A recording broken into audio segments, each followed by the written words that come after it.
dark. You know they all pretend. Keep you in the dark, and so it all began.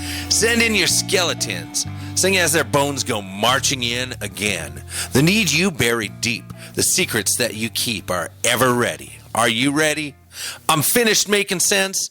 Done pleading ignorance. That whole defense. Spinning infinity, boy.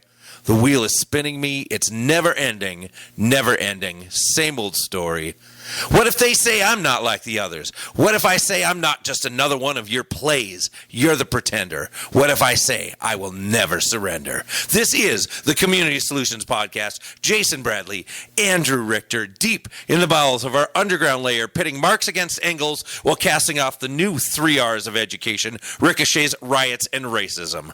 How you doing, Andrew? Well, good, but I'm. That was a long song. I'm trying to remember it all. Yeah? I think that wasn't fair. I think that wasn't fair that was too long. Yeah, that was too Never long. Surrender. So is it Corey Hart? No. But he sings that, right? He does sing Never so Surrender. So then I get a little credit for that, don't I? You don't. Oh, damn. Never surrender. That's a good 80s song. Yeah. He's a Canadian. I don't know if that counts. No, it doesn't count that. No. But he can still come here once, and we'll still let him come here once. Yes. I have no idea who sings that. So, Jay, why don't you just take the time right now to enlighten all us musically illiterate people, even if you do like Hart. I do. I like Corey Hart, and I like Hart. Oh, gee. That is The Pretender from the Foo Fighters. The Pretender. Yes. I never heard Pretender in there. Yes, you did. Like, where is it in the chorus? Well, I didn't hear. No, you didn't tell me when the chorus was starting. What if I say I'm not just another one of your plays? You're the pretender. It was like the next to the last line. I know the Foo Fighters. I mean, I know them a little bit. Yeah. Stevie Nicks in that band? No. What was? Don't tell me. Stevie Nicks. Well, he was in something, or she. She was in Fleetwood Mac. God, oh, sorry. I would have come up with that eventually, maybe by next week. Well, I would have come up with that at some point. Yeah. I can think of a song they sang. I can't think of one off the top of my head. Oh, they had lots of great songs. Yeah, no, that's a Billy Joel song.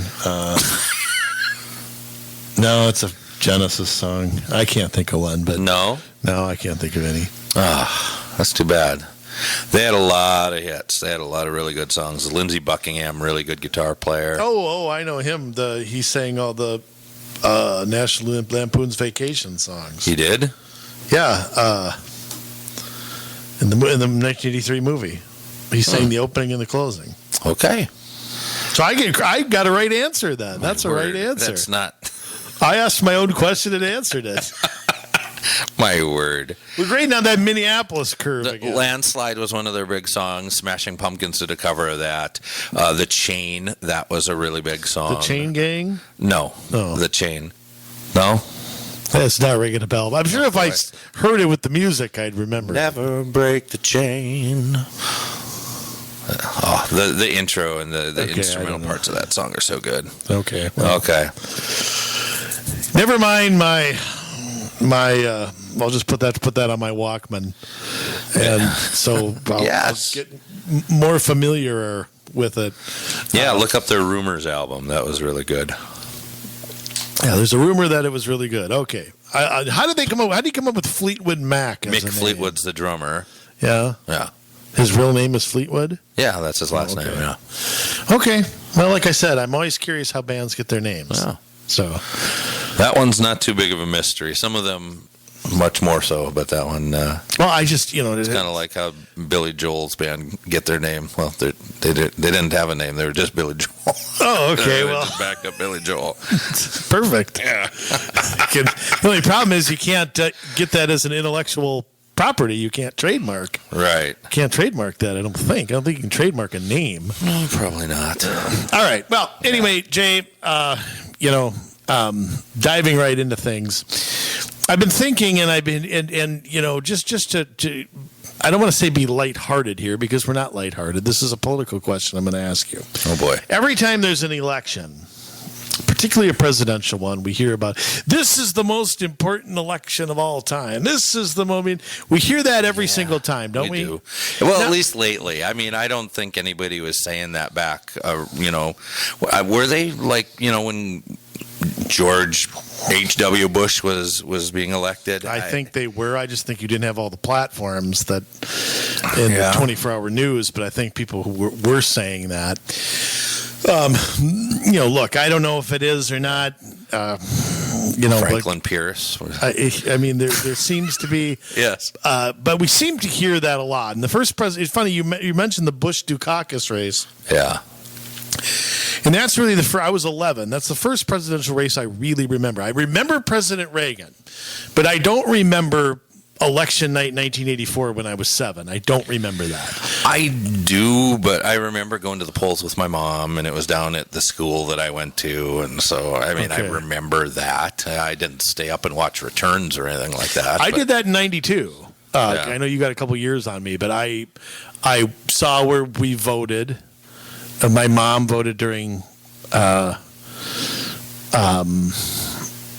She grabbed me out of school during her lunch break. We had lunch at the same time or something, and we went down to this Thorson school that used to be behind Thriftway, where the Oregon Court Crystal's Edina, as they call it, over there was. That's where, in fact, I voted there in the Bush-Kerry race, I remember. Yeah. And then from that point on, I voted at the Crystal Community Center. Now I vote in Plymouth, obviously. But so we hear that a lot. We hear this is the most, this is. But let me ask you a question. Yes. What do you think, good, bad, or ugly, was the most consequential election in United States history for a president?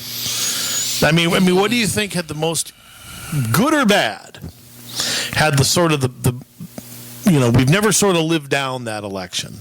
Now, I have 2 of them in my head. Well, the last one, obviously. Donald Trump's first election.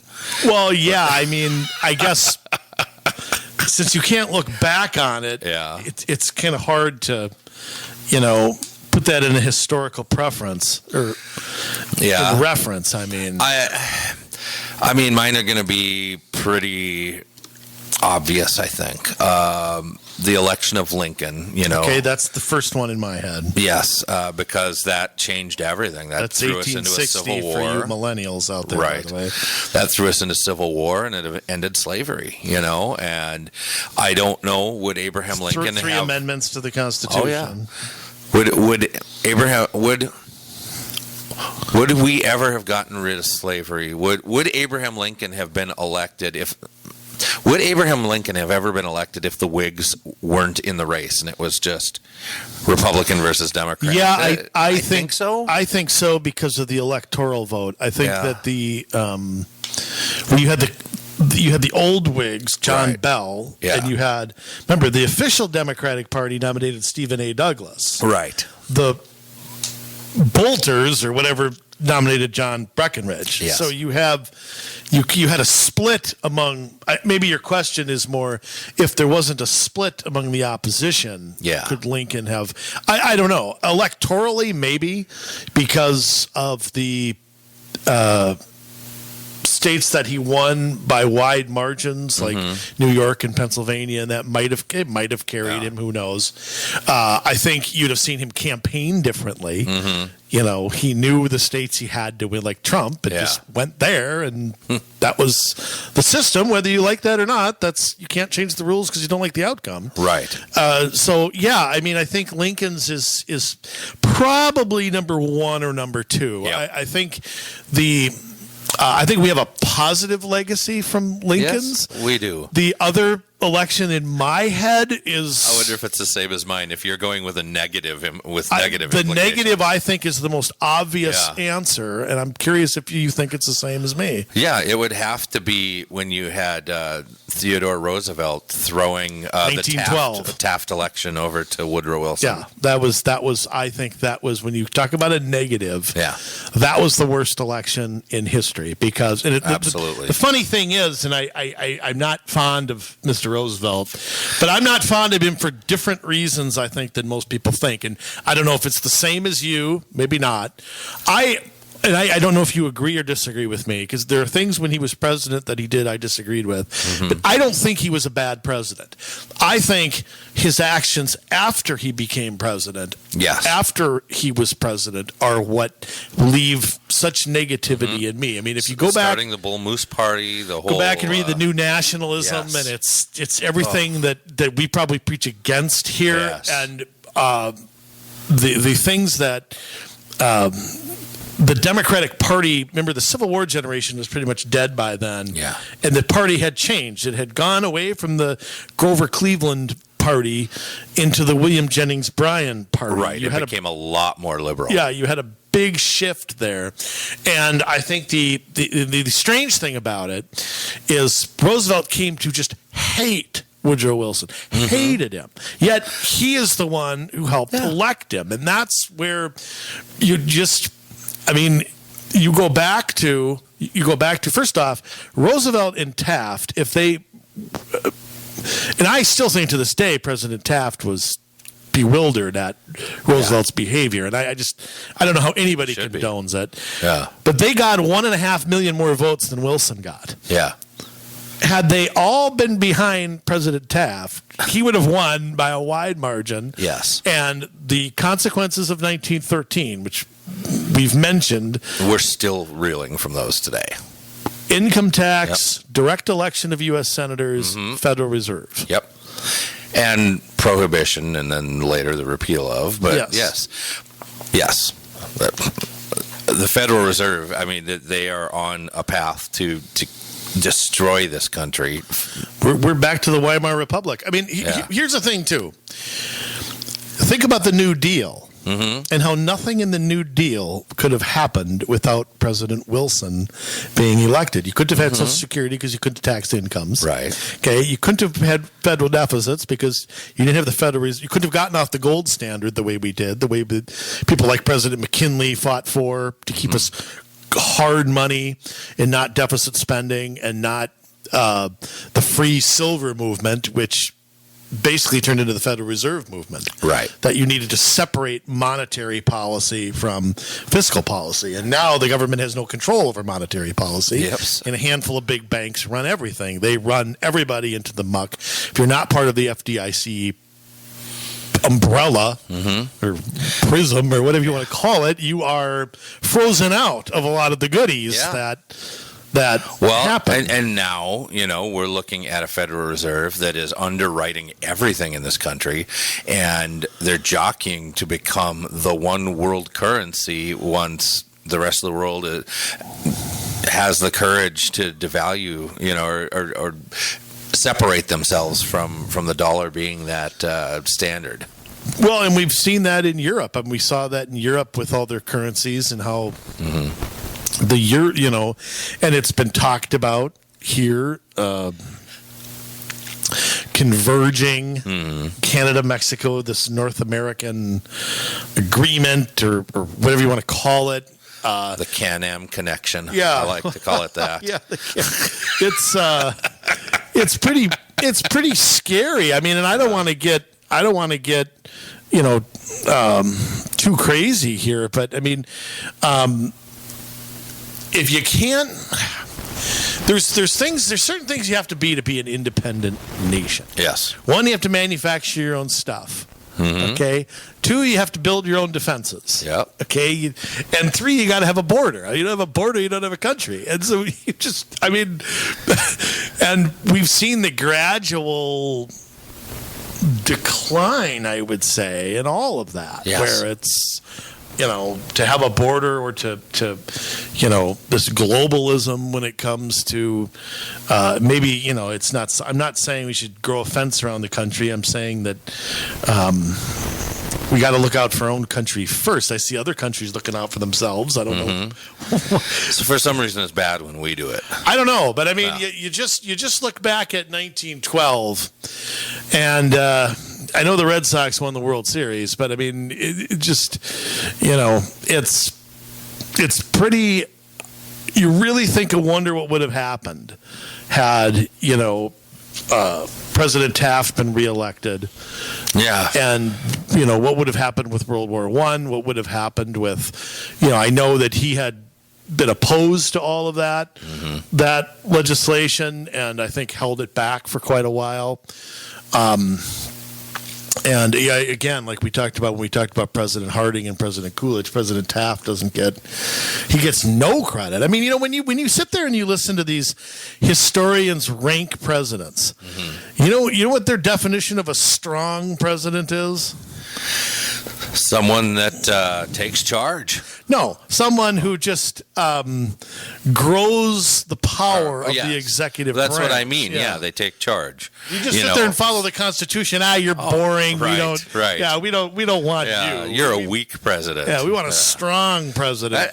We do not goes in there and starts a war somewhere. We do not elect kings in this country, and that's where everybody gets it wrong. It's like the president is supposed to be so powerful, and the Congress is supposed to be so powerful. And no, what we do in this country, the Constitution is the law of the land, and we elect people that are stewards of that Constitution. Some are very good, and a lot of them, as of late, are really bad.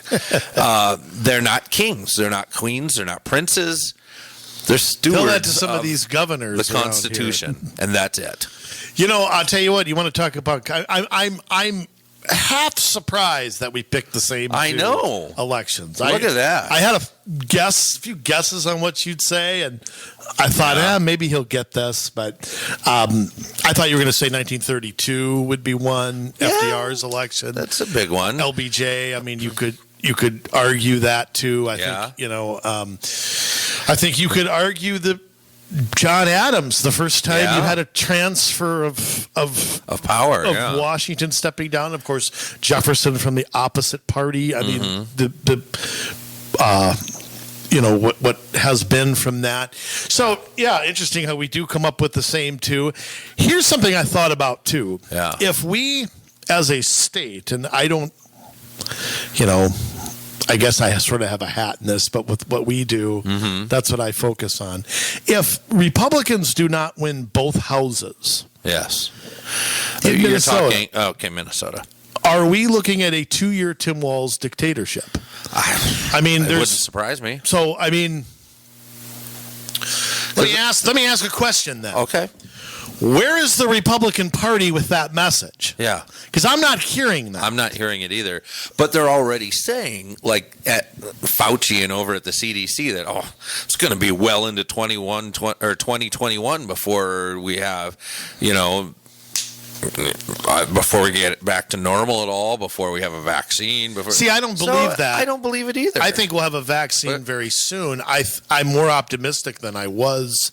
If you'd asked me that in May or June, you've been watching Tucker Carlson lately? Yeah, some. Okay, because he has I can't remember her name. I can't pronounce it. Some lady, like a Chinese scarf lady. No, the Chinese lady that they got kicked off of Facebook. Right. And one of the reasons she thinks that there'd be a vaccine is because this is man-made. This is not from an animal or whatever. That's what she thinks. Yeah. I mean, and so anyway, but I can see it not all being distributed. I mean, you can't just vaccinate 300 million people tomorrow. It will take some time to do that. You start with the most vulnerable and you work your way down. So that could be. But I bet we have a vaccine now, but I bet we have one by the end of the year. I mean, I bet we do. Yeah. So we just may. I mean, and we should be cheering for that, shouldn't we? Should we be hoping that that's true? I love the people too. We got to complete the clinical trials. Let's let a bunch of people die to make sure that nobody gets diarrhea from getting a vaccine. Yeah, we got to make sure that diarrhea only lasts a couple days and they don't get herpes or something after that. Really? That's what you're concerned about, FDA and morons on Twitter? Well, I mean, look, I guess I got to bite my tongue. I don't do much. I don't comment much on social media. If I confronted everybody who hated me or loved me, it's all I do. So I'm just, thinking in my head, because the emergency powers were just renewed again for another 30 days last week. And are we looking at there's no criteria out there to which we declare this not an emergency anymore. So could these powers just be with the governor for good? Yeah. Why not? But I mean, again, where are the Republicans in this? I mean, why isn't that that right there is their contract with Minnesota? Yeah. We're going to, You give us a majority in the House, we're ending his powers. Great. Doesn't mean that we're not taking this virus seriously or not taking, that's not what that means. It just means one person isn't deciding everything. Yep. If I was a Republican in the House, that would be my message. I will end his powers. Put me into the House. Emergency done. You see why I don't get involved in this crap anymore? Yeah. I just don't. Well, I just refuse to.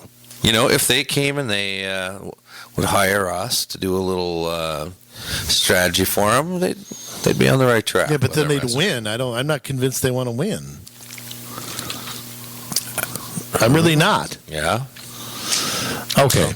Enough of that. It's like I said, it's why I don't affiliate with anybody anymore. Let me just say this, Jay. When we get into what we're going to talk about, we'll bring it back to the local level as we go on through the show here. Okay. But it is, how do I word this? I've had my issues with public education, like anybody who listens to me or us, or I'm passionate on education, and I'm very worried about our young folks. I've seen some, I wish I could find where I saw this, and I can't remember that something like 25% of teenagers don't believe the Holocaust happened. There is a, and maybe the older you get, the more you think the generations behind you just don't get it. Let me back up a sec. You and I lived through the Cold War, or at least the end of it. Yeah. The country had a different mentality then. It was just, you live in a different world when you have 6 TV channels and you have a dial phone and you're fighting the communists, and it's not the same world anymore. No, it made sense, when we were fighting the commies.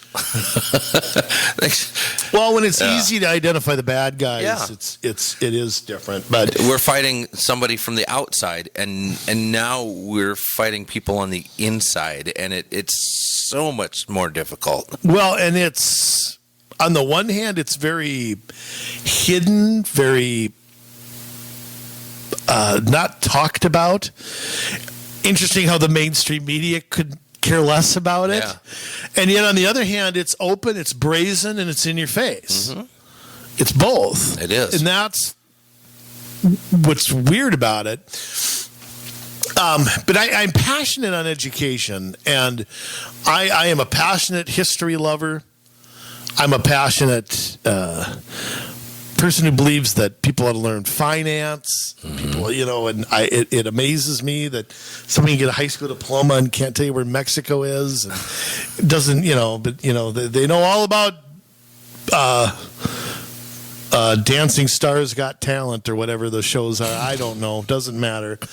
It's just, I shake my head at it. But when I see things like Education Minnesota and the stuff they put out, I kind of back up and don't blame the kids as much. Yeah. Kids are kids. They're sponges. They don't know any better. And it's funny, I look back. Let me ask you a question before we start on this. Do you look back ever when you were a student and didn't realize it at the time, but now realize that you were kind of being indoctrinated? Can you think of a time? I can think of a few subtle examples, but that's about all. Yeah, I don't know if I can. I don't. And maybe it's where I went to school that I was more sheltered. My school was, I think, obviously it was up in Proctor, Minnesota. We were mostly white. Well, they had running water. Right? Yeah, we did have running water. Yes, we did. Yes. my word. Yes, we had running water. Although, I was on a well growing up. My goodness. You didn't have enough fluoride in your water. A well and a septic, I wasn't on city stuff, so... Maybe that's where I got my rebellious streak from. I wasn't medicated into obedience. Anyways, we were almost completely white at the school. There was less of that, like in Duluth proper, but this was out on the outskirts. There were probably more Native Americans than there were. I don't know. We had probably a couple of African American kids in the school, but most of that would say, "Oh, now I know where he gets his racism from." Well, shut up. Like you get a choice where you grow up. Yeah, exactly. But I guess all I'm saying is, we didn't, racism wasn't like a huge battle at my school. The whole gay and lesbian thing hadn't really ramped up yet, at least up there, in that neck of the woods. My first run-in with that, I remember I was in college and having some sort of, I don't know what it was. It was some sort of lunch or something with various people of various backgrounds, and I was representing the group that I led, InterVarsity Christian Fellowship, and I remember a lesbian lady at a Catholic school, don't ask me how that works, but saying, I think white people need to be knocked upside the head. And it's like, oh, really? Well, that's really nice and accepting of you. But before that, I really didn't deal with that kind of stuff. And, I try to think back into my health classes and the sex ed we had, all that kind of stuff. I remember that being very limited. I don't remember. Okay, well, let me ask you this. Did a teacher ever try to get you to have an environmental view or a certain view on history? There were. I remember once I wrote a paper on science class on creationism, and I was a good student. I graduated with 3.85. That's out of 10, by the way. Yes, out of 10. Yes. My word. That's out of 4. And I remember getting it back. What did I get on that? Did I get an F on that paper, or did I get a D? No, remember Family Ties? Remember Alex Keaton called it a neff. And neff? Yeah, it's not an F, it's a neff. Okay. He couldn't say it. So boy. you had to be a neff. I I always remember that episode. My favorite guy on that show was Skippy, the friend. Yeah. That was my favorite guy. No, I remember. I got a really bad grade on that paper because the guy was an evolutionist, so he didn't like that I challenged his worldview, and he should praise you for that. Open debate should be praised. That's the only thing I can remember, though, where I came against something. See, it's funny. I don't recall getting a grade based on. I remember when I was at North Hennepin, I took a Western religions class or Eastern world religions class. It was very interesting. Yeah. The professor was an atheist, though. But I never remember him giving me a bad grade based on. He encouraged. We had discussions about it. He wasn't shy about it. Never put down anybody. Not all atheists are militant atheists. Yeah, that's true. And some are okay with people believing whatever, and they just disagree. But then you have those that have to destroy religion, and that's unfortunately where a lot of education has gone in the last 20 years. And it's funny. I found the class very interesting. Just me, but because there was a lot of history and that, so it was. I found the class, but I can think back to being indoctrinated maybe a little bit when the environmental stuff really got going. Yeah, you'd be in a science class and you'd get a subtle again, I don't remember a grade being changed. Mm-hmm. I do remember maybe a few history classes where, I remember I ran into this in college where, there was the robber barons and the everybody else. And I think there was an element of that, but I don't accept the statist view that in the Gilded Age. So, I do remember, now that I think about it, but I don't remember anything open, anything blatant. I don't remember anything political when I went to school. And then, you and me, it wasn't that long ago. I mean, I don't consider the 90s that long ago. Right. But what's changed since then, and I'm going to say something too before we get going too far, that teachers, educators, union leaders are human beings. They can think what they want on their own time. They can vote for who they want. They can do what they want with their own money, personally. But when this stuff gets in the classroom, when the agenda is blatantly pushed and secretly pushed, okay, that's where some eyebrows not only have to be raised, but some serious. What amazes me is the media blackout of this.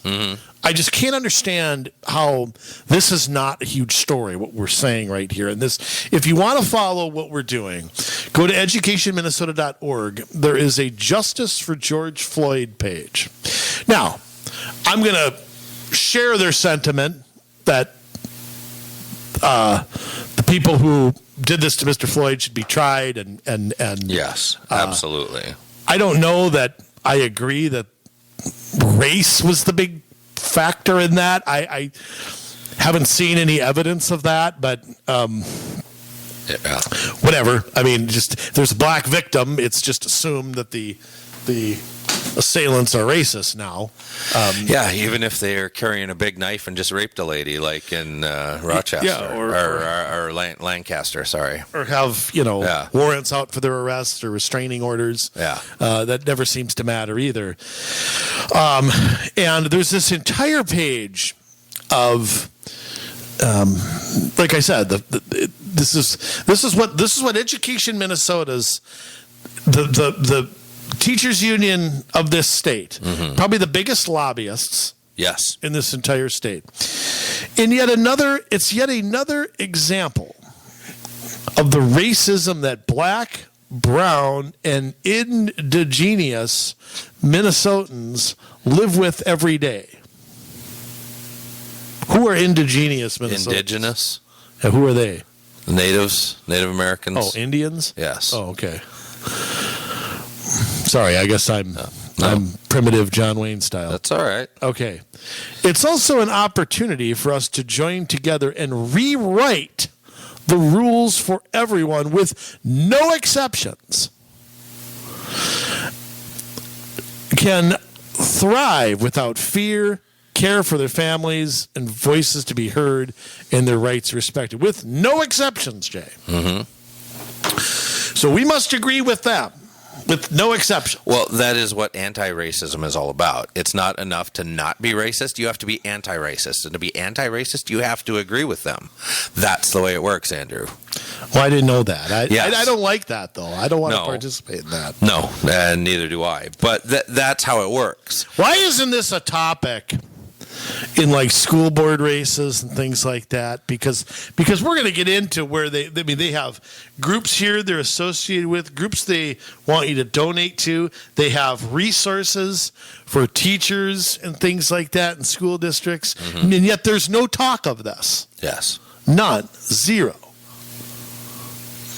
Well, I mean, for one, school board races don't get any press. I mean, that's a shame in and of itself. Your kid spends how much of their life with their teachers, and they get their and I'm not saying it's the teachers necessarily. It's some of them. It's some of them, but this is their representation. Right. And if I'm a teacher, I'm just, hey, wait a minute here. Right. Well, I mean, I went to school to, learn this to teach the kids, not this crap. Right. Well, the problem is you get a school union pushing this stuff, and you're going to have some school boards that go, I'm on board. This is what we're doing as a school district. And then you're going to have some school districts that don't, but then you're going to have individual teachers that pick up the mantle and say, I'm going to push this. Okay, and they put it into their class But lessons. how is that allowed? If they walked in, if they had a picture of Jesus Christ on the wall, okay, that would make national news. If they, refused to say the pledge, if they had a Trump sticker on their shirt. Yes. That would make national news. But I bet you if they put a Joseph Stalin picture on the wall, nobody would say anything. Oh, it's a historical figure. Yeah, who killed 10 million people. Or 50 or 100 or whatever it was. Who knows? I mean, why? Yeah, but why is that? Why is there no controversy to this? But somebody, wears a necklace with a cross on it. Mm-hmm. And I guarantee you it is in union contracts. Yes. Certain teacher behaviors, I'm telling you, are in there. Yeah. And how is this any different than advocating for anything else? I don't know. But clearly it is. It is because it's a topic, anti-racism. Okay, I have no problem with it being a topic. I have no problem with discussions happening. I have no problem with I encourage kids to be free thinkers. I do too, but they're not providing a neutral view of this. They are indoctrinating kids. Yeah, how would you like to write a paper against some of? What do you think? What grade do you think? Think you get a Neff minus? Yes. If you yes. The old Neff. Yeah. Okay. Well, I mean, so they have a list of organizations and funds to donate to. You going to donate to any of these, Jay? No. I didn't even have to delay my How does the YMCA? No. How does the YMCA? Or wait a minute, what's the YWCA? Yes. So how would you sing that? The Y. How do you make a W? Y. Your head, W, maybe. I don't know. W. What is the YWCA? Young Women's Christian Association. The M is men and the W is women. Okay, so they're a Christian organization? They used to be. Oh, okay. They have decided to pick up the mantle of social justice and go off the deep end like a lot of other things. So, yes, and you can learn. This is just the Minneapolis branch. Minnesota ACLU. I put me on that donation list. Really? Yeah. Black Visions Collective. I don't know what that is. Black Lives Matter Global Fund. Black Lives Matter is a corporation.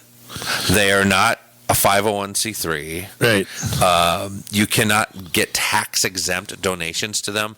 What they do is they donate to Act Blue. They donate to 1,000 Currents, and that money gets redirected. You get the tax exemption on those donations, and then those donations give to Black Lives Matter Inc., which is pretty shady. Well, but if it's a business, isn't there a limit on what they can I mean, there has been... there is when you give to a party. Maybe it's not when you give to a side group. I don't think so. Isaiah, and I ain't talking about Thomas. Our friends in Isaiah. We've done a show. I don't know what show that was, but you can look that up, Jay. I could. I'm not gonna. We know everybody goes back and, judging by the numbers, they go back and listen to all the old shows. Yeah. Showing up for racial justice. That is at surjmn.org. Episode 111, Where Government and Faith Collide. That's pretty fast. Really? Okay. Yeah. 111. So when would that have been? Oh, April 21st, 2019. All right, so that was quite... It was a different time and a different place, wasn't it? Yeah, it was. I can still remember some of the things you said in that episode. Oh, really? Okay. I have no memory of it at all. Anyway, that group is a Minnesota chapter of Showing Up for Racial Justice, a network of groups and individuals organizing white people for racial... It's a honky group. Well, that's racist in of itself. They don't let Showing Up for Racial Justice, Minnesota. Yeah, they don't let blacks in. Do they do anything or just show up? I think they're just troublemakers that go. Okay. They are not a 501c3. It says that on their website, so I don't know. Oh, our friends, Communities United Against Police Brutality, are on the Hey, list. we know them. Yeah. What are they doing on there? I don't remember. They're not really a nonpartisan group or anything. They, I remember when those, we had a podcast about this too, when the police officers in Crystal were in trouble, and CUPTD was on the case on that one, and they made turns out that they made some hay over here. They could do about nothing. Well, it did kind of turn out that. I mean, that dominated this city for just way too long. Yeah. We have the C2UL.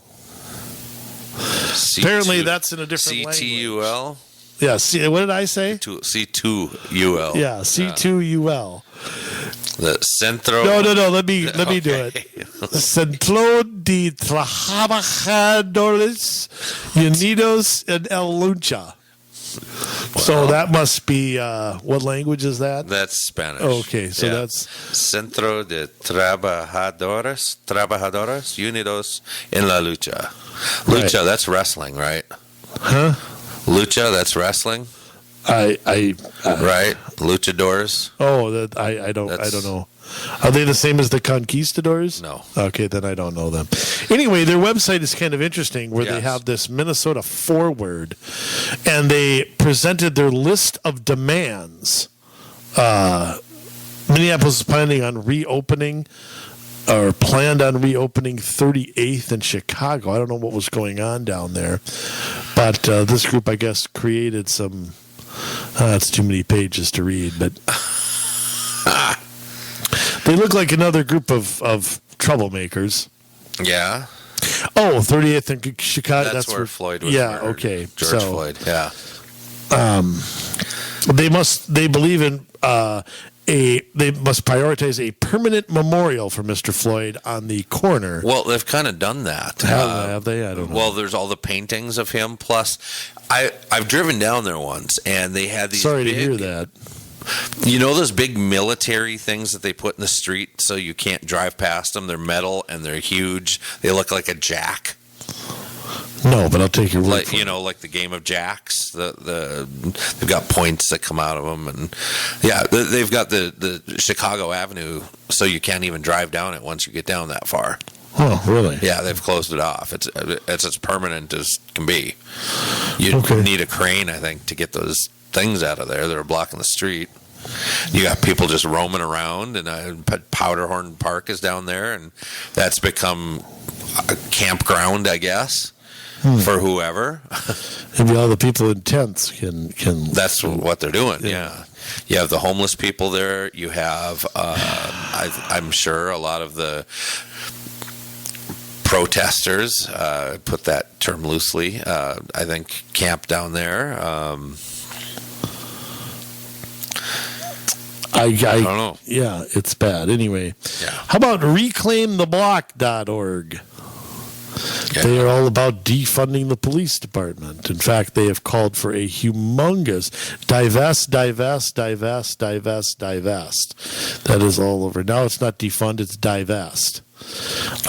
Their solution to the Minneapolis budget situation is to chop $45 million from the police department. Well, budget? I mean, and I don't know if we ever followed up on this, but the Charter Commission of Minneapolis said no. Yeah, we're going to put a hold on this, and so they weren't able to vote on it. They weren't able to put it on the ballot. Right. That was the thing that they because wanted. it kicks it out 90 days past, so it was going to be past the election. Right, and here's their big ideas here. What really keeps us safe? Caring for our youth, not criminalizing them. Well, if they commit crimes, that's kind of an issue, isn't it? Yeah, they criminalize themselves at that point. What really keeps us safe? Funding violence prevention, not more cops.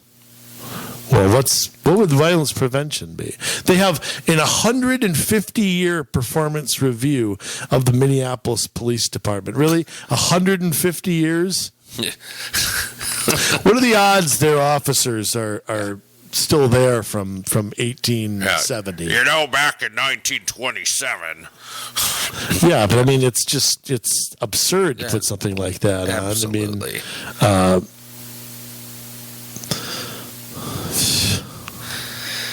yeah, good times. So these are all places you can donate to or send funds to.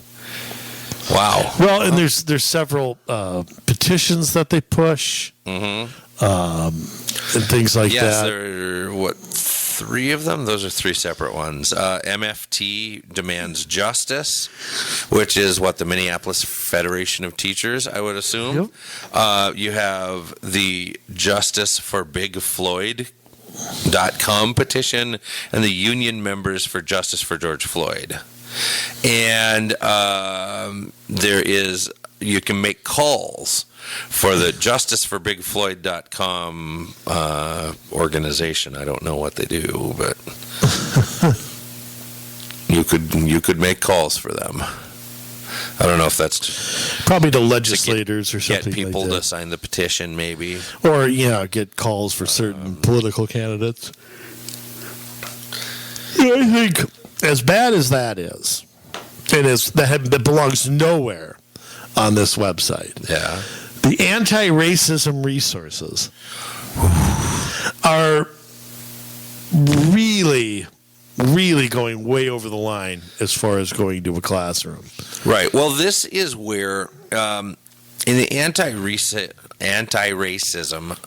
resources, that is where you're bringing in a lot of this critical race theory through cultural Marxism. And they're demanding people to fall in line to, you've seen the videos where like a lady's eating at a restaurant and protesters come up and just start yelling at her and she won't put up her fist, and that's what they want her to do. It demands obedience is what anti-racism is. Everybody falls in line. Everybody believes the same thing. Everybody does the same thing. I mean, it was really 1984 on steroids where if you've ever read that book. George Orwell. Right, George Orwell. I saw the movie. Well, I saw the movie, but I read the book as well. And, it's all about you're not allowed to do this, you're not allowed to do that. And Big Brother is always watching. And if you fall out of line, you're going to be taken, to the Ministry of Truth. And then once you admit to your crimes, you're killed. Or you're brainwashed and you're, a mindless zombie going through. It's like the show trials in Russia. Yeah. You sign a confession, and then you weigh your own hanging. Yes. Yeah.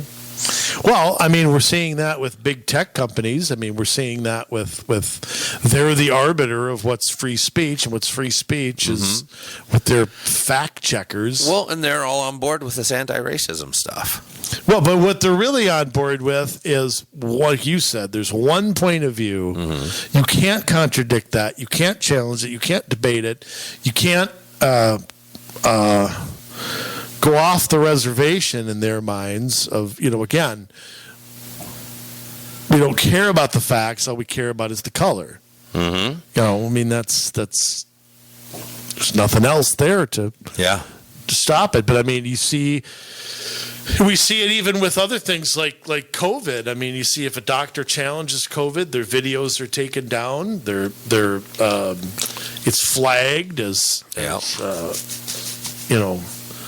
misleading information, and there's just they don't want you to see it. And by the way, you know that you can't sue these big tech companies. Right. They've written things into the law that exempt them from lawsuits. So if they defame one of us, we have nothing. We have no recourse. Well, and that's because they're seen as a platform when they're acting as a publisher, and they need to be made a publisher so that they can be sued. Yeah, but the amount of lobbying they do,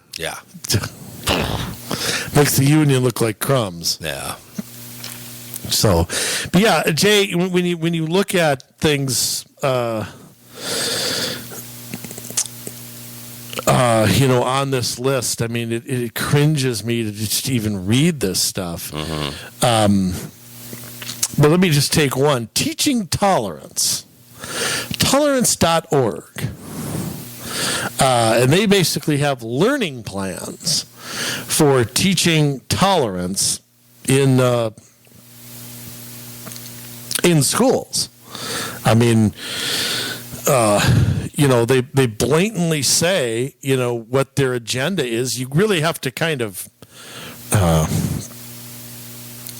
read it quite a bit. I mean, but I mean, pretty much that every single thing, just to be honest here, is racist on its face.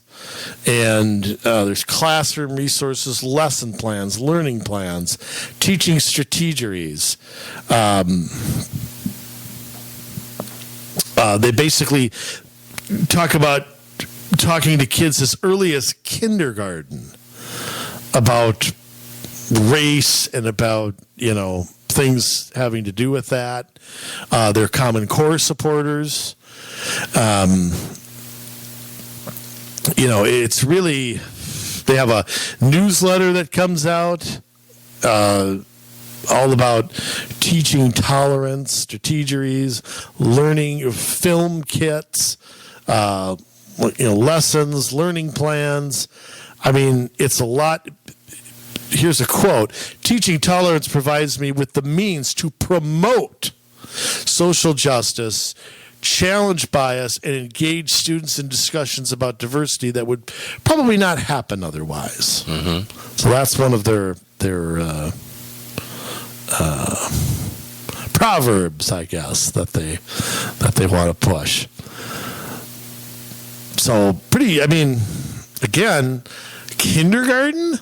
Oh yeah, yeah. They want to start this as early as kindergarten for sure.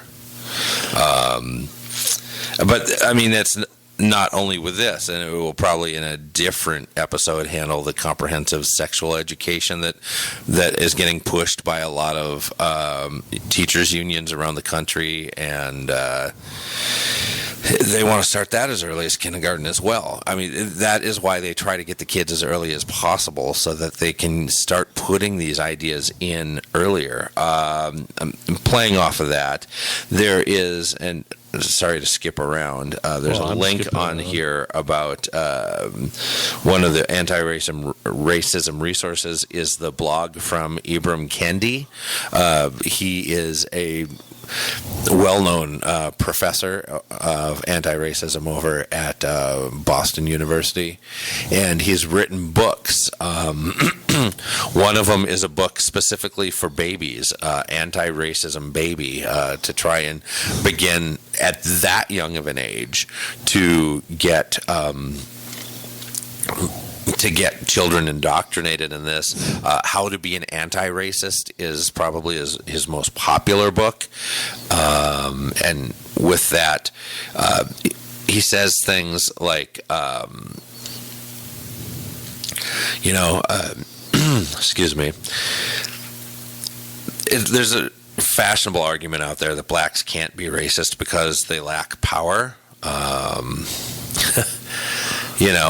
Only whites can be racist, and so it's all about then how do you come against racism? How do you fall in line? How do you promote their ideas? Because theirs are the ones that only by practicing their values can you prove that you're not racist. So you're guilty until. Yes, guilty until redemption through works. And these are really lesson plans for kids. Well, some of the stuff. Some of this is just it's resources to be able to take and make lessons. But yes, there are some lesson plans as you kind of continue down the list there. But because you brought up kindergarten, I wanted to bring Ibram Kindi into this. How about confronting white nationalism in schools? Really? Is that a problem? I haven't seen too many people marching through schools in white hoods. I haven't either, but they basically quote the Southern Poverty Law Center, which we know is their first problem. Yeah. They call the alt-right, whatever that is. I don't know what that Donald Trump, didn't you know? I don't know that. According to them, is the rebranding of white nationalism. Yes. It is a big bigoted social movement of white supremacy designed to maintain control of people of color and the rights of women. They throw like Steve Bannon in that group and stuff. I don't know what they do, but they've got a 48-page toolkit on how to spot white nationalism, what words people use, how to confront. In other words, it's a list of words that conservatives would use. It's basically a way to paint people they disagree with as racists. Well, yeah, pretty much. I mean, these are some of their examples. Students displaying white nationalist symbols, slogans, or other identifying iconography on clothing, school supplies, cars parked on school property, or school-issued computers. Like, what are these symbols? I don't know. They don't really say something, but I don't see too many swastikas. I don't see any. One thing they also preach is how white speech, it is hate speech, not free speech. White speech is hate speech? White nationalist symbols are the equivalent of yelling fire in a crowded theater. This is dangerous speech. It threatens the very fabric of a school community and the safety of the students and staff. So basically,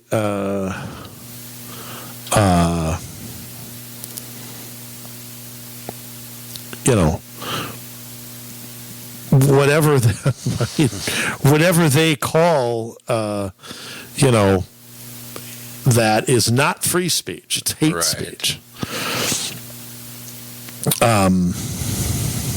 But yeah, they have 48 pages of suggested approaches, suggested ways to go proactive things, and I mean it's. Of course, they have best practices and so on and so forth. And they have this thing about defenses of white nationalist ideology. Obviously, one is free speech. One is criticizing political correctness. Another one is saying it's pride, not prejudice. Another one says that they advocate reverse racism. And another one is a racism denier. Those are the 5 common defenses of white nationalist ideology. So, but yes, they I don't know how prevalent this is, but when it sits on, a website for the teachers' unions, you have to take it pretty seriously. Jay, how about your favorite? Oh, yes. You mean teaching while white? Yeah. What's that honky stuff? That's not racist at all.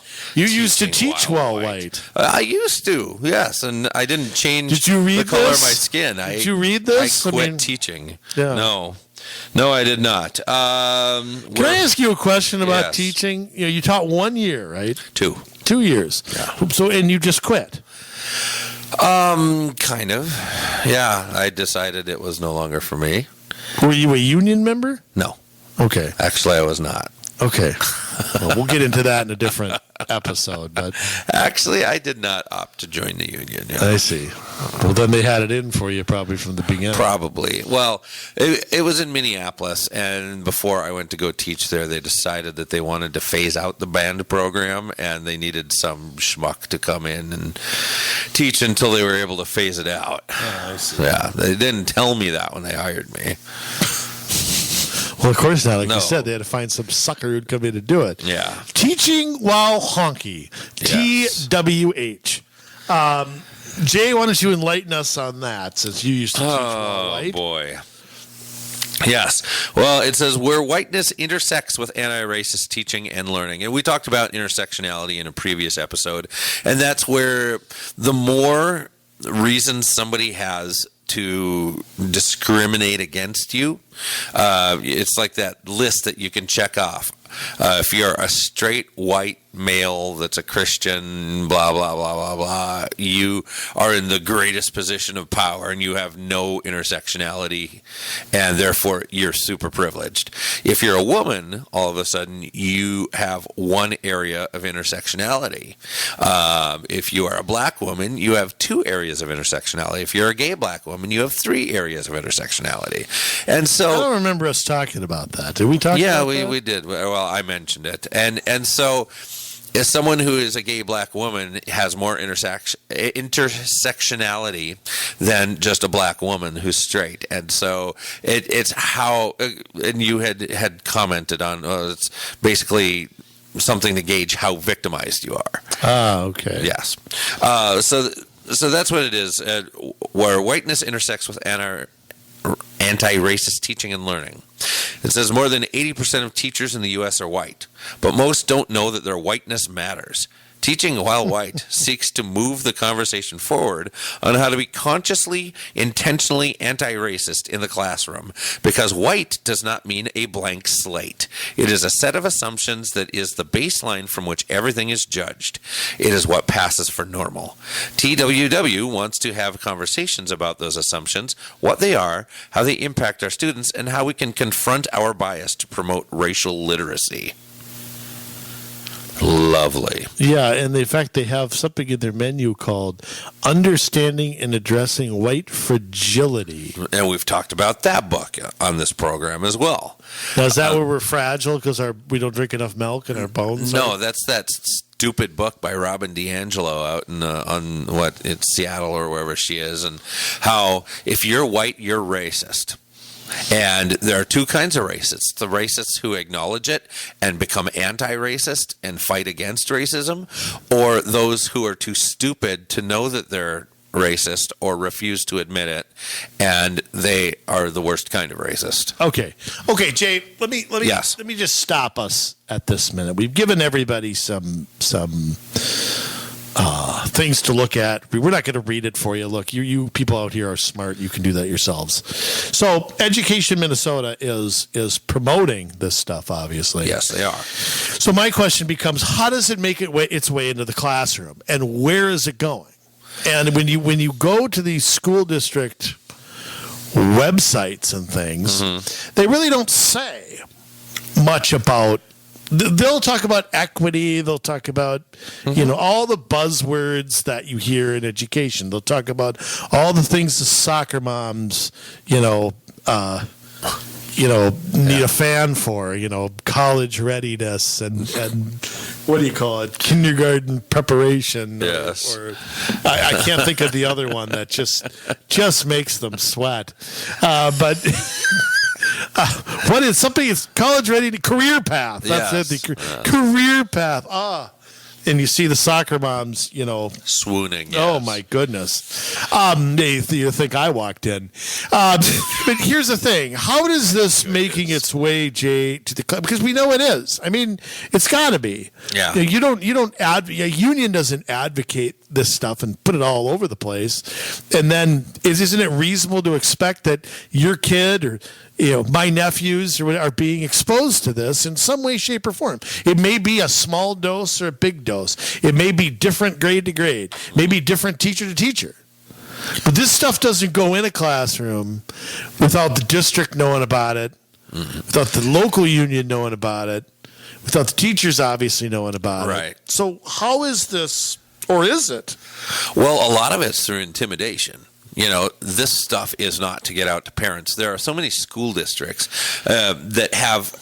they make parents sign contracts, whatever, that they will not watch over their kids' shoulders. They will not videotape. They will not audio record. They will not watch. They cannot be a part of their child's education. What? Tennessee, a county in Tennessee did it. There's some other states that have implemented this as well. So if your kid's having trouble with their homework, you can't look over their shoulder and help them? I think doing their homework maybe is different than watching the lessons. Are you talking about virtual school or yes. online stuff? Yes. Okay. Yes, I'm talking about Well, if they're so proud of this, I mean, I don't understand. Why is this all over Education Minnesota's website, yet you get to the school district and it's nowhere? Well, look at how they present it, though. It's like, oh, here's resources for you. Here's some helpful suggestions. Yeah, helpful suggestions. Not saying you have to do right. But we all know how much sway the teachers has over it. It's like saying, oh, doctor, I've got a friend that has an itch. I mean, come on. We all know who you're talking about. You. Yeah, so yes. I mean, when it's being promoted and it's out there, like you said, the unspoken truth is that this is now an expectation. Yes. This is now part of learning. This isn't, who cares if a kid can't count to 10 without using their fingers? They got to know about their whiteness. Well, there was a dad out on the East Coast that was watching over his child's shoulder, and all of a sudden they went into some of this. He videotaped it, put it out on social media, and they organized against him. They had just started a business in that community, and all of a sudden there's calls to boycott the business. They're getting egged, Well, by the way, what kind of loony parent would sign something like that? Not me. That's a red flag to exit the public school system immediately. Absolutely. Yeah, he signed something over saying, your 8-year-old kid, you're not going to pay attention to what they're learning. What if your Sunday school said that, Jay? Or what if your doctor said that? Hey, you don't get to know what's going on in here, but I'll take care of the kid. You got no right to know. Well, that's what they try to do with everything, though, isn't it? I mean, when you look at the way that they handle minors in getting an abortion, they don't want the parents to know. Right. You can't give your 14-year-old kid a Tylenol in a public school, but they want to have an abortion. Yeah. You don't have. And they want to teach you it's okay to have one. Yes. And this is the thing. I mean, how does this stuff get in? Black Lives Matter has created curriculum that goes in the schools. The 1619 Project, which distorts history. But once you adopt something, don't you have to talk about it at a school board meeting? Don't you have to? They might. I don't know, because don't you send the homework home with the kids? I mean, you probably don't for something like that. You probably do it in class. But you know how kids are. My nephew, he comes home and blabs everything that happens. I mean, they don't understand what is. Well, that's some nephew, because my older two, what'd you do today? Not much. Well, I ask him what he learned today, and my younger nephew always has something to say. Yeah. We read. And then he's into wrestling, so I'm always trying to tell him how to cheat. I always say, look, when the ref's not looking, you eye gouge the guy, take your shoelaces, hook his nostril up on the other side, and tie it to like his knee. Yeah. As long as the ref's not looking. Right. I always tell them it's only cheating if you get caught. But, my sister and my brother-in-law don't like that too much. But I have a good rapport doing that. But the thing is that you're right. I think kids as they get older don't as much. But to me, I can't. And we also have things like parental portal now, where they can look. Can't they look in on what, or is that just grades or missing assignments, or what is it? It varies. It's changing a lot. It seems like they use different things every year. I don't know. It's gone from parent portal to seesaw to I don't know. Virtual classrooms with Google Slides, and it's come a long ways, and they've had to adapt, nothing stays the same. But and just because of all the uncertainty here with Wolsey, are we having class? Are we not having class? They've had to try and figure out how to do things differently this year. Yeah, this is a year I feel for them a little bit. I mean, I just think it's been a joke. But at the same time, they've had since March to figure it out. So, on the one hand, I feel bad. On the other hand, I kind of like, hey, I've been working through this whole thing. So, But here's the other thing: if this is getting into your kid's class, what can you do about it? I mean, other than sound the alarm, because nobody in the mainstream media will say a word about Black Lives Matter or racism or George Floyd. Not George Floyd, the person. I mean, the incident. Nobody will dare, have the guts. And I thought journalists were, supposed to be these champions for the people. But if they can't make themselves the story, then they don't do anything. But here's my question becomes, why is this a subject that has had a total blackout? I mean, I'm lost as to how the classrooms have changed so radically in the last 20 some odd years. And technology has changed so radically. There are consequences to that. How is that not a subject? How is it that the local media does not have a care in the world at what's taught at the schools that are in their neighborhood, that their kids maybe go to? Right. Yeah. Why is there a blackout of this? I just think investigative journalism has died. Oh, yeah. So unless you can nail a Republican, right. then it's dead for sure. Right. The Robbinsdale Federation of Teachers, by the way, Jay, you sent me this earlier. Yes. My own investigative journalism. Yeah, didn't take too long there, Sun Post or Channel 12. I Googled Robbinsdale Public Schools anti-racism or something like that. I know, and it's amazing that we took me one shot and we do their work for them. Yes. Robbinsdale Federation of Teachers stands in solidarity with our BIPOC staff. Black, Indigenous, People of Color. Oh, that's what it is? Yes. Why don't they just say that? Well, it's long, I guess. Yeah, but I don't know what BIPOC means. Students and families. Well, who stands against them?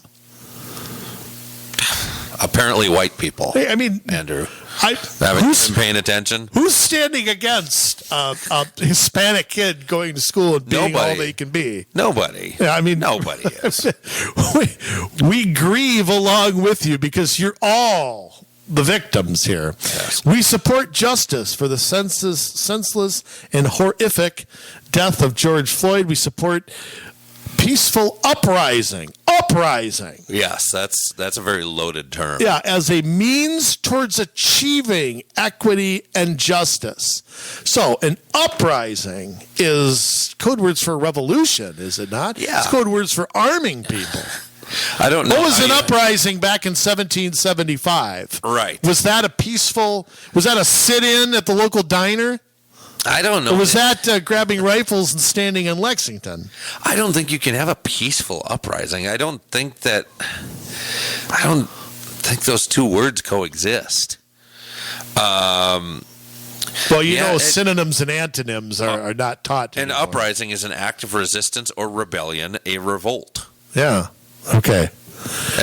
As in an armed uprising. We believe that Black Lives Matter.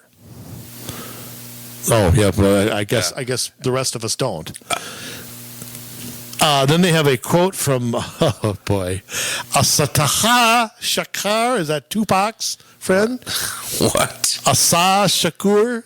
What are you talking about? Right here. Aren't you looking on that page you sent me? I've got it here. Assata Shakur. Assata Shakur? Yeah, I don't know. Maybe. Tupac's cousin. Could be. It is I don't know who the hell it is. Doesn't matter. It is our duty to fight for our freedom. Fight. It is our duty to win. But then again, of course, we must love each other and support each other. We have nothing to lose but our chains. Well, that's it. We have to love each other and support each other. That doesn't include Whitey. No, that's it's not honky on honky love. It's yeah. I mean, that's a call to arms. Yeah, kind of is, isn't it? So they have this, education, and then they link to Education Minnesota's support for George Floyd stuff. Yeah, so... I'd like to know, I want to know from the Robbinsdale School District, the district I live in, the district you've been a parent in. I before you go there... I graduated from this district. Yes, I want to say, it does matter who people are, and you don't just throw quotes up to throw quotes up, because if you disagree with someone, you're going to get blowback on it. Sure. Assata Olugbala Shakur. You butchered that as bad as me. Yeah. But she was born Joanne Deborah Byron. July 16th, 1947, sometimes referred to her married surname, Chesimard, is a former member of the Black Liberation Army who was convicted of being an accomplice in the first-degree murder of State Trooper Werner Forrester during a shootout in the New Jersey Turnpike in 1973. Shakur was also the target of the FBI's COINTELPRO counterintelligence program directed against Black Power movement groups and activists. So, real nice person that you choose to quote on your website. Wow. A murderer? Someone. So that's what. Read that quote again. Are we sure that's the same? Yes. Shakur? Yes. Assata Shakur. I'm sure there's only one. So Assata Shakur? Hold on. So before you read that, keep this in mind. She is convicted of being an accomplice in a first-degree murder of a state trooper. Where is she now? I don't know. Is she in the pokey? Or was it racist to no, she's currently 73, so she's not dead. So, first-degree murder, second-degree murder later dismissed, atrocious assault and battery against a police officer, assault with a dangerous weapon, assault with intent to kill, illegal possession of a weapon, armed robbery of a bank. Those are her convictions. What a lovely human being. And criminal penalty was a life sentence, yes. Wow. I can't believe that. It says capture status, fugitive. Was that when she was captured? I suppose so. No, she escaped November 2nd, 1979, 40 years ago. She's a fugitive. Where is she? Well, nobody knows. She's wanted by the FBI. In 40 years, they haven't figured out where... I think someone should check some East Coast university. She's probably head of the something or other department.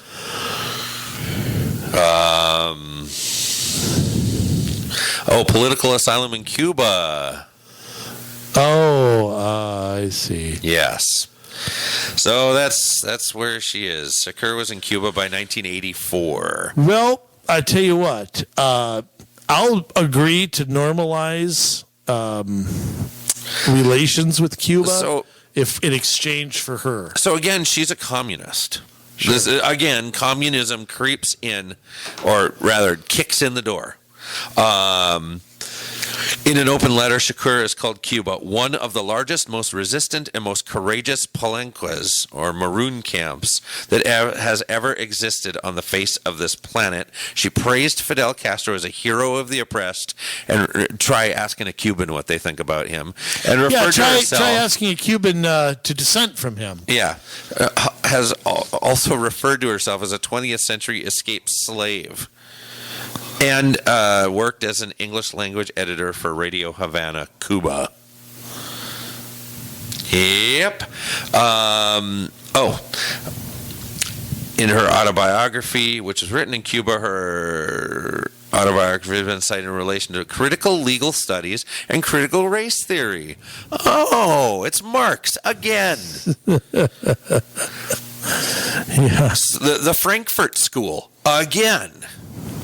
Well, we have made attempts, apparently, to get her, along with even Janet El Reno, made some attempts. I don't know what the... They couldn't have traded her for that Elian Gonzalez kid? Well, they could have, I suppose. I mean, maybe, how about a player to be named later or something like that? Some draft picks? We could make a good trade for that. So again, I want you to read her quote again, and keep in mind, first-degree murder, atrocious assault and battery against a police officer, assault with a dangerous weapon, assault with an intent to kill, illegal possession of a weapon, armed robbery of a bank, and she's a Marxist communist. Read it. It is our duty to fight for our freedom. It is our duty to win. We must love each other and support each other. We have nothing to lose but our chains. And by the way, Miss Shakur, you are a coward. You are a coward to the nth degree. If you had a drop of integrity in you, or you believed in what you were doing, you'd come and face the consequences of it. But you're a goddamn coward. That's what you are. And there are a few other things I'm not going to say on the radio here. But, I mean, it is, to sit there and sit in a communist country where there's no free speech and talk about how everybody loves the leader. Yeah. How about if somebody spoke out against Mao or Stalin or Hitler? What happened to that? I bet their approval rating was pretty high. Yeah. Because it had to be. Yeah. So sitting in a gulag somewhere in Siberia. Exactly. So some work camp with a Uyghur and no kidding. That's where this piece of garbage belongs. Robbinsdale Federation of Teachers. Boy, you got to be proud. What are you doing? You got to answer for this. Yeah, you do. I mean, it's sick. I mean, that is on the Robbinsdale Federation of Teachers website. Yep. That's what this teachers union believes about your children and what they need to learn and the stances they need to take. Minneapolis Federation of Teachers know better. Yeah, I'm sure they're no better anywhere. No, they're no better. It's a culture anywhere. all by themselves. It's a cult. No, by themselves. What it is. Whatever you want to call it, Jay. But it's. I mean, here's my what. We're gonna wrap it up here. But I mean, what has to happen for a counter? I don't want to use the term revolution. For a counter movement. I mean, I think obviously education freedom, as in vouchers and tuition tax credits, and charter schools. That's where this has to go. That's where it has to go. But we're not getting that in the short run, Jay. What is it? What is the short run? What can be done in the short run? I mean, look, you're a parent. I'm not. I have nieces and nephews. But, I mean, what, you see this on a website, you're going to think, you better think 10 times about where you send your kid. Absolutely. And, I mean, what do you do to fight back against this? If you can afford to take your kid out, you take them out. Yeah. You take her out. You don't let them sit in that. Don't say, "Oh, my teacher is good. My teacher is fine." They may be. They might be. Look, but the union there are is good bad. Teachers out there. The union is bad, and this is what the union is pushing. Front page of the Robbinsdale Federation of Teachers, a whole section with links and everything on that they link to over at Education Minnesota. These teachers' unions are evil. And I don't use that word lightly. I don't usually. You called me that yesterday. No, I didn't. But what they're spreading is a disease that is eating America from the center out. And we've seen the ramifications of what has happened over a generation as these kids grow up and they can't tell you what gender they are. They can't tell you what color their hair is. They can't tell you how many piercings they have. Well, can you imagine? They're so confused. And they're sitting and lighting fires everywhere, burning everything to the ground because they've been taught that way. They've been taught to be so angry and have such a lack of identity that they don't know what to do. You got to take your kids out of the school system if you can. And you got to put them either in a charter school, which can be bad, a private school, which can be bad, or if you're able to homeschool them, that's the best alternative. Now, if you're putting them in a charter school or a private school, you better know exactly what they're teaching because some of them are bending to this too. Yeah, you better know the materials before you make any move like that. And the thing is, I mean, they do whatever they want. I mean, these teachers' unions, they usually get people elected to the school board that they want. They put money behind their candidates. They put what other section of society do you get to pick your own bosses? Yeah, who approves your money and who you give them money. You get to elect your own bosses. I mean, what other section of society is that true? Yeah, none. Well, any public employees union. I mean, that's pretty much the case. But they can. But I don't think the difference. The difference is you could talk about like a police union or something, but cities have a lot of responsibilities. Yeah. School district is very specific. Okay, just the police department is one part of a city. You've got fire, you've got public works, you've got parks, you got city charter, depending on the city of that puts that out there. So I mean, that's one thing. But when it's all about one subject, that's something, that takes the cake there. We need an education revolution in this country, and we need to figure out a different way to do it. Now, Jay, let me ask you this. Do you think I've read somewhere, and I can't remember where I read this, that something like 3 out of 10 kids in Minnesota, or maybe it was just the Robbinsdale School District, are in a different school, not Robbinsdale schools. Now, it doesn't say whether they're attending public school in a different district, which they may be, and one district may be better than the other. I'm not saying that's not possible.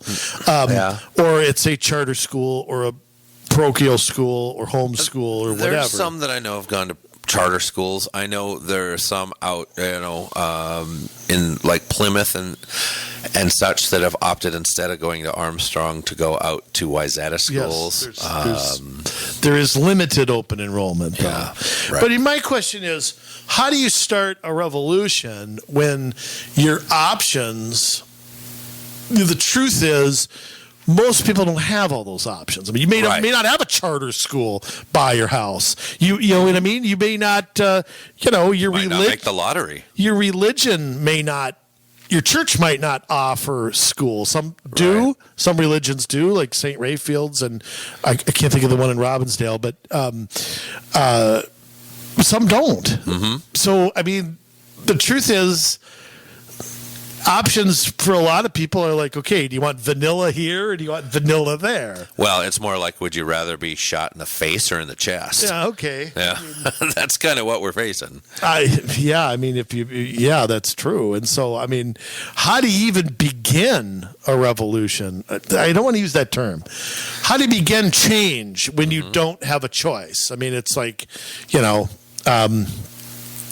want a career change, but I'm stuck making widgets here, space rockets, or Cosmos cogs. Well, I really like the idea of the neighborhood pods that have popped up. I think that's a great way. And don't you love how the unions hate them? Oh, so I mean, hate them. What does that tell you? That tells you they don't have any control over them.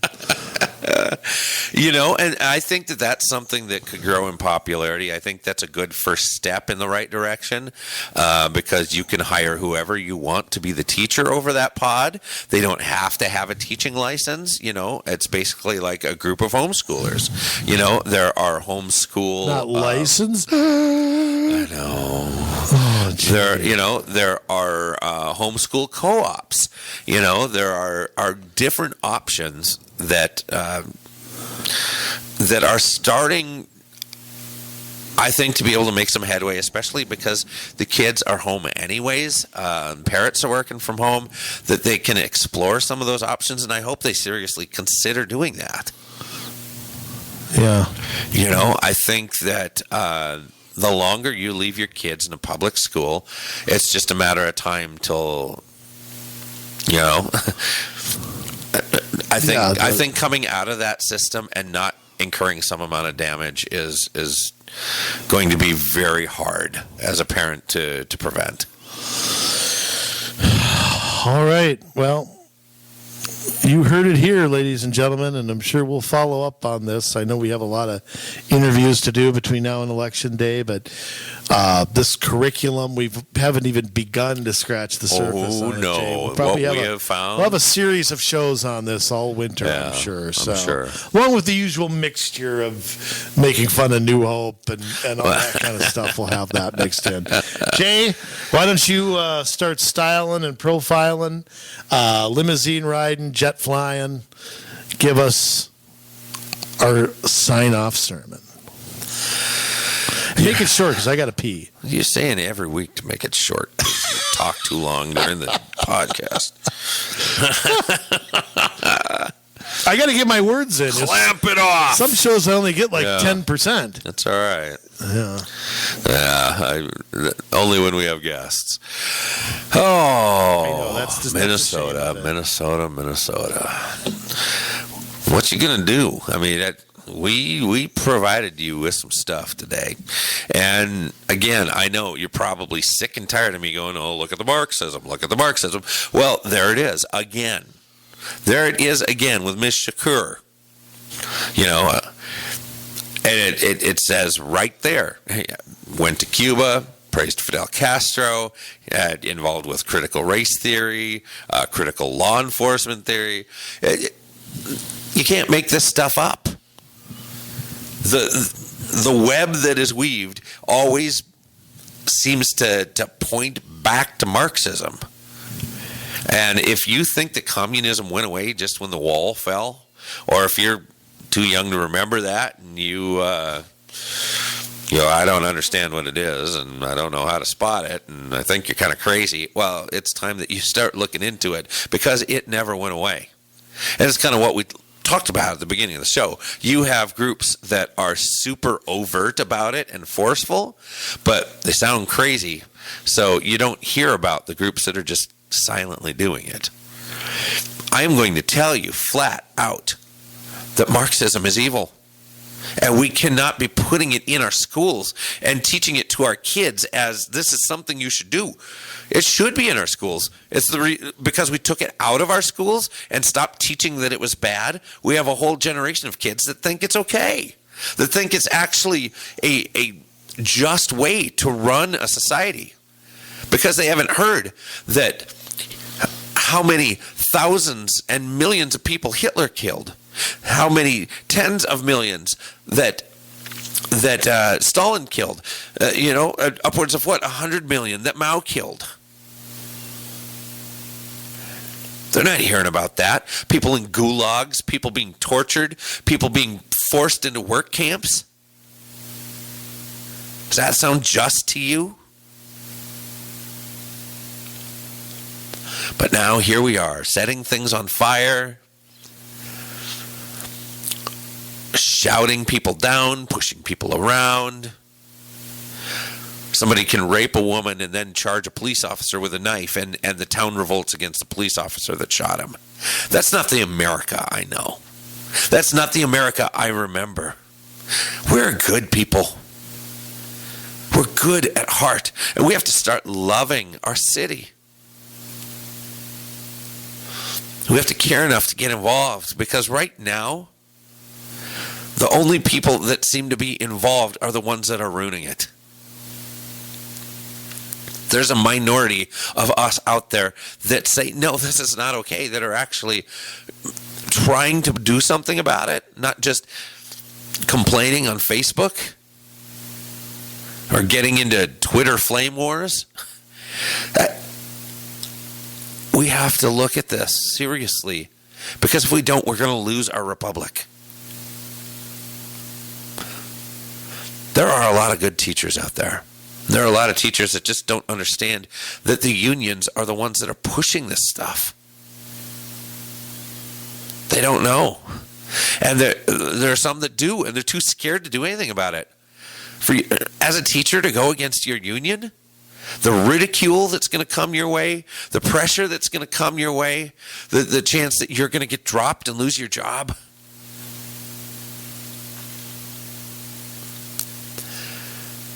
We need to support our teachers, the ones that are good.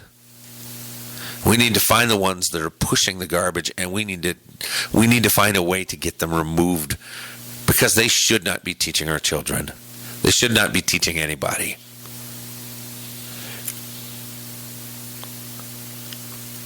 And these classrooms, they're pushing this on kids as early as kindergarten, early as third grade.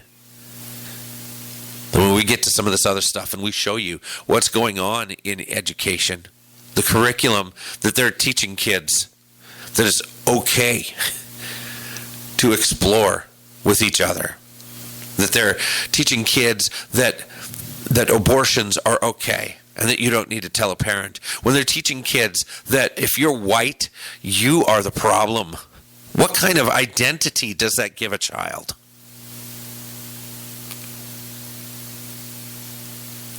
We have to sit up, Minnesota, wake up out of our slumber, and start to begin to come together in unity and say enough is enough. As you can tell, I'm a little worked up about this.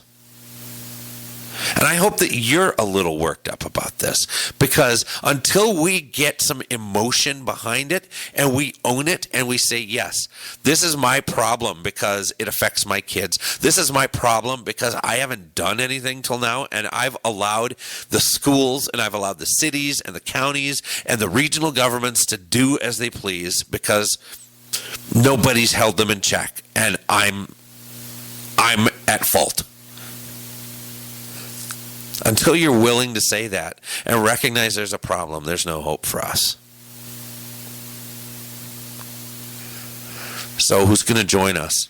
Who's going to band with us as we come into this? We're coming to the end of this election cycle, and there's not long left to go. And we're going to have to deal with the fallout, good or bad.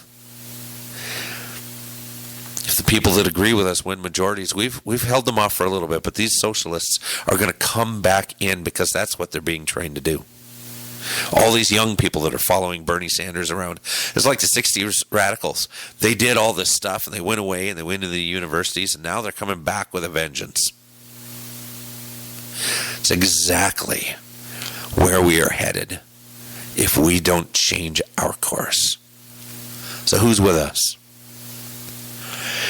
Comment, whether on our blog or on YouTube or wherever you find this, to let us know you're in. Let us know you're in for the fight. You can email us at commsolutionsmn@gmail.com. That is commsolutionsmn@gmail.com, and let us know you're in. Let us know if you see this stuff happening in your school district, in your city, in your county, and we will be sure to get the word out because we're as angry as can be as well. This is pure evil. This is a coup. This is a takeover of America to kill everything that we have thought is good and lovely about it, to give us something we don't even want.